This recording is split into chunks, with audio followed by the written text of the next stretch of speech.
You have to schedule your time. Don't just stuff studying into cracks in your schedule. Your schedule should be built around studying. What does this mean? This means have an exact set time during the day when you start to study. For me, I remember it was about 6 p.m. I would always say to myself, okay, 6 p.m., I get back from school, I rest a little bit, and then at 6 p.m., that's my study time. It starts. How long does it go? Well, that depends on how much assignments and homework I have, but it would go for at least an hour or two, and sometimes it would go for 4 or 5 or 6 hours. And it would start at 6, and you would usually end like around 9 or 10 or after that. And it would vary. But I think what's really important is to have that starting time. 6, no matter what, 6. Sit down and study. Open the books, sit down, study. It doesn't have to be 6 for you, just come up with your own time. And you're doing this every single day. What's important about this is that it leads us to the next point, which is you have to get comfortable and you have to slow yourself down in order to study effectively. You can't rush the studying process. And one of the secrets that I use is simply brute force, right? A lot of the issues as a student that I dealt with, the things that I couldn't understand, I just brute forced them through repetition. And this repetition can take time. Also, you have to be patient with yourself. Sometimes you're not going to understand the problem right off the bat. So you just kind of repeat it, mull it over, and that means sometimes it takes you longer. So instead of finishing a quick little math assignment in an hour, it might take you 3 hours. But that's worth it if you calm yourself down, get comfortable, slow yourself down, kind of open yourself to absorbing this information. Right? This is where the love of it comes in. If you don't love it and what you're doing is you're just kind of rush studying through stuff just to learn it, like cramming for an exam, that's just horrible.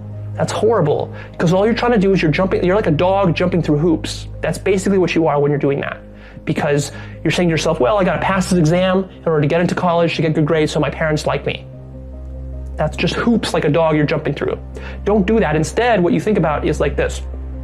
Okay, this subject matter is really fascinating. Let me study more. Let me learn more. I want to know how math interconnects with history, and I want to know how history interconnects with science, and I want to know how this and this connect, and I want to know more depth about this thing here.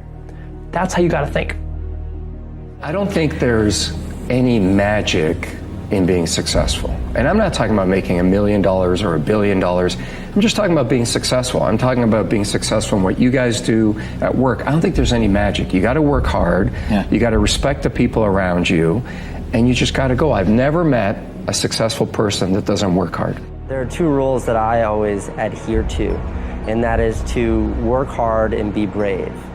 And I think the essence of hard work is one that's pretty straightforward, is that you'll never be the best looking, you'll never be the tallest, most talented, most capable, you'll never have the most money. There will always be someone who's better at whatever you're doing than you are.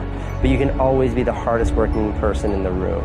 And I think the hardest working person will always win. Who must you become in order to create what you want? What has to change about you? What is it that you're doing right now that would be a liability for you?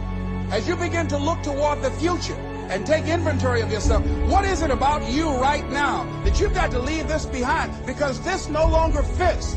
Looking at where you want to go and the kind of person that you must become, the kind of standards that you have for you. What is it that you must do differently? Your mind of all distractions. I used to hold the record for the fastest to memorize a deck of cards in the United States. And sometimes before I would memorize a deck of cards, my brain would be worried about things in my life or things that were going on. So what I would do to clear my mind of all distractions is I would close my eyes and I would visualize those scenarios the way that I wish they were or the way that I hope they would be one day. And then I would open my eyes, I would be relieved of that stress, and then I would memorize a deck of cards. Clear your mind of all distractions. Maybe close your eyes and visualize the things the way you wish they could be, and then focus on your studying. Depending upon how well you want to do, particularly if you're starting a company, you need to work super hard. So what does super hard mean? Well, when my brother and I were starting our first company, instead of getting an apartment, we just rented a small office and we slept on the couch. And we showered at the YMCA, and we're so hot up we had just one computer, so the website was up during the day, and I was coding at night, 7 days a week, all the time. And I sort of briefly had a girlfriend in that period, and in order to be with me, she had to sleep in the office. So work hard, like, I mean, every waking hour. That's the thing I would say, particularly if you're starting a company. And I mean, if you do simple math, you say, like, okay, if somebody else is working 50 hours and you're working 100, you'll get twice as much done in the course of a year as the other company.